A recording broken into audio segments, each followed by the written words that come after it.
words that you would use to describe your book? Okay, I can do this. Obsession, belonging, magic, with a question mark.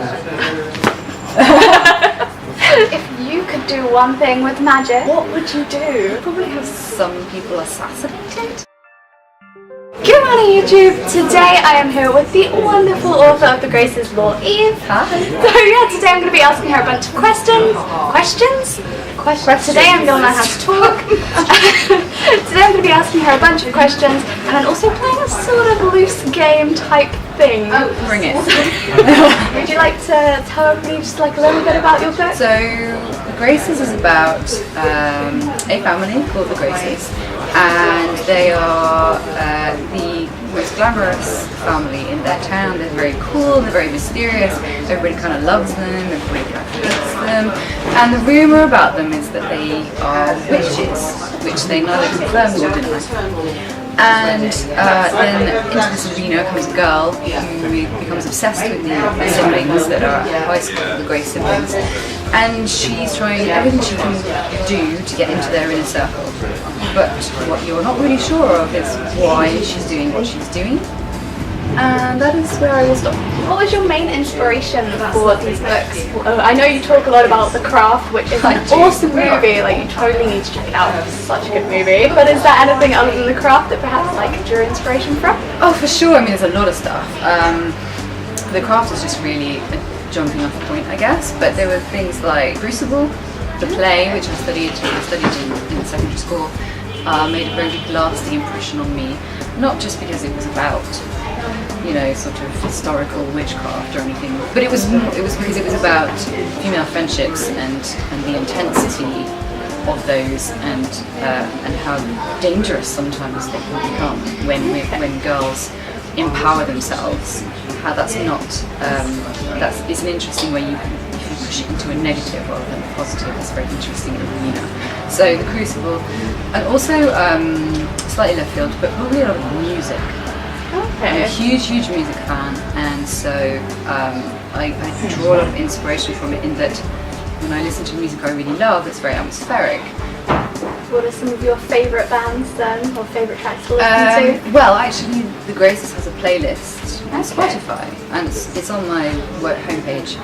You can look it up, and those songs sort of a lot of them fell into the book, in that I would listen to them and I was so in love with the atmosphere of them and the way they made me feel that I was always trying to translate that onto the page. So there's a lot of those songs in there as well, not directly, but in a kind of as a feeling.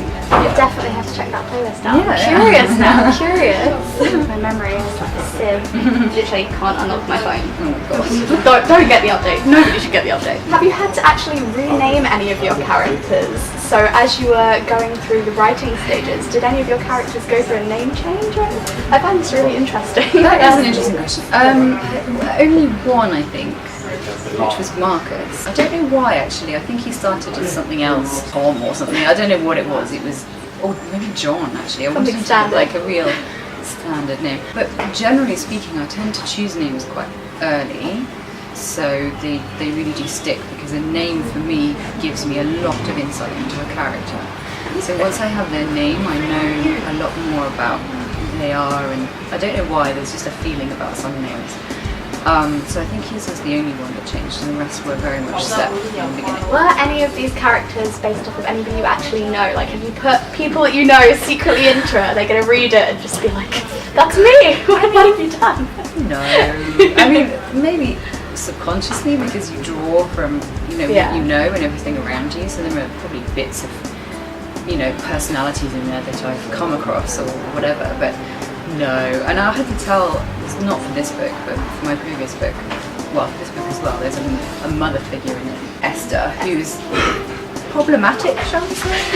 And I just know that if my mother reads it, which she will, she's going to ask me if the mother is based on her, and I'm going to be like, no, it's not. It's fiction. It's not you, I promise. So no, but I will say that the Graces themselves are kind of very loosely, not based on anyone specific, but they are based on the kind of cool people that I used to know, especially Fenn, because he's a surfer, and I was surrounded by surfers where I grew up. I was working in coastal towns. So yes, there's some aesthetic. Yeah, they're the way they appear. Yeah, they're probably inspired by some people I grew up with. So if you could do one thing with magic, what would you do? What would you do if there were no repercussions? No repercussions? That's naughty.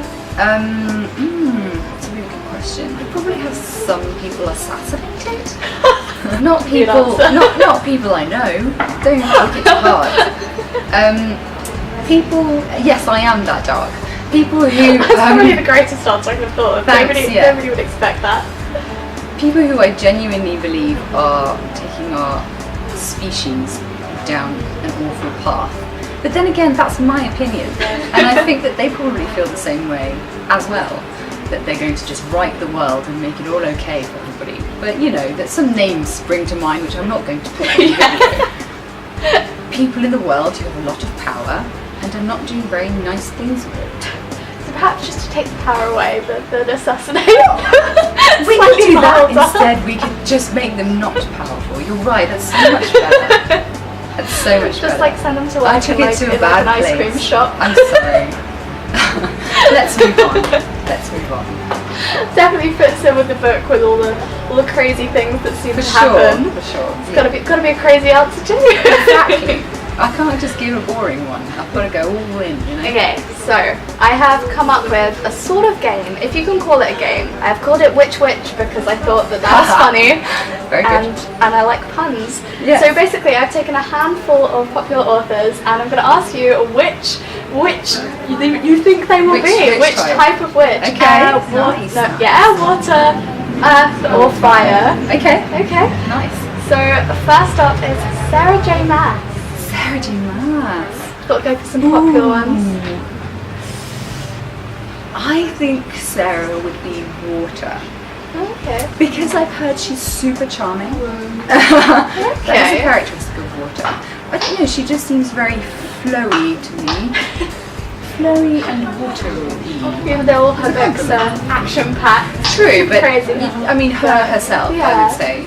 Okay. John Green. John Green. What kind of witch do you think he would be? John Green is an air witch. Air witches tend to be quite erudite and sensitive and intelligent. He's highly intelligent and quite sensitive, I think. Very emotionally open to things, which means that they also react to things quite strongly, and his books are very emotional. That is good fit, actually. I definitely agree with that. Thanks. Lee Bardugo. Lee. Okay, I have to be careful because I know Lee a little bit. Ooh. So I think Lee is an earth witch. She's very grounded, quite commanding, but not in a flashy way like fire, I guess. She's more of a backseat kind of. And she has quite a presence to her. So yeah, I would say she's an earth. Rainbow Rowell? Rainbow. I think Rainbow is earth too. I don't know why. I think I can see that. She just seems quite earthy. She seems quite. I don't know where I'm going with this. I literally just plucked her out of the air. I think she's out of the earth. Oh. Out of it. Lol. Punning away. So funny. I think she's probably an earth witch. Yeah. Okay. Maggie Stiefvater. Maggie Stiefvater. I Hard think she's a fire. I would totally agree. That's what I was thinking. I think you are fire, Maggie, and not just because you once set John Green's car on fire. I know that's not actually true, but I like to think it's true. Oh my gosh, her story at Yelp. Genius. So good. Genius. Maggie, you're fire. Ransom Riggs.